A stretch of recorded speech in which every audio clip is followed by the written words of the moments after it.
mucattii wahiitu jira waggaa 8 biyya Arabaa kan dalayde haadhaa fi abbaa isiitiif mana ijaartee waa hedduu gochuu dandeette. Akkaawuntiin isiillee maqaa abbaa isiitii fi obboleessaan jira biyya jechuudha. Yaani wayita rakkatan birrima isii keessaa fudhatan. Obboleewwan isii hunda barsiistee sadarkaa barumsaa xumuranii sadarkaa gara hojii seensaa gahanii jiran jette. Amma waggaa 8 booda wayita uf laalu waan takka akka hin qabne of argee jette.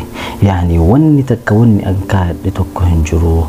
Wanni hundinuu akkaawuntii abbaa kiyyaatii fi obboleessa kiyyaa harka jira. Wayita barbaadan akka fedhanitti fudhatanii jette. Amma waggaa 8 gahee jira. Wala jaarsan qabu wala jaalallee hin qabu. Amma garuu hojiin biyya Arabaa na jibbisiisee ofii galuu barbaada. Ofii waan tokko hin qabu. Maal na gorsita yookaan maal naan jettaa jettee na gaafatte. Gaafii kana ammoo akka ani isiniif dhiheessu barbaadde. Namoonni akka kiyyaa yookaan akka kiyyaa tasa jiraachuun hin mala. Yimkin mala gaarii fayyadamanii yaani rakkoo akkanaa tana keessaa bahuu danda'an ta'a. Kanaafuu hiriyoota kee TikTokii irratti naaf dabarsii naan jette. Isin TikTokii makana keessa jirti. Komentii jalatti arguu hin dandeettan ta'a. Almuhim ani akka kiyyaatitti isin maal akka jettaniin hin beeku komentii jalatti. Laakiin akka nama tokkootitti akkana jechuun barbaada. Waggaa 8 isaan gargaartee jirta. Waan takka hin qabdu hin beeka akkana himtetti. Amma akkana gochuu qabda hin beeka. Hojiileen si jibbisiisee jira. Dadhabdee jirtallee sin jedha. Laakiin amma wanni ati gochuu qabdu ammaan booda obsiitumaan waggaa 2 maan taane yookaan waggaa 3 maan taane ofii teetiif qofa dalaguuf yaale.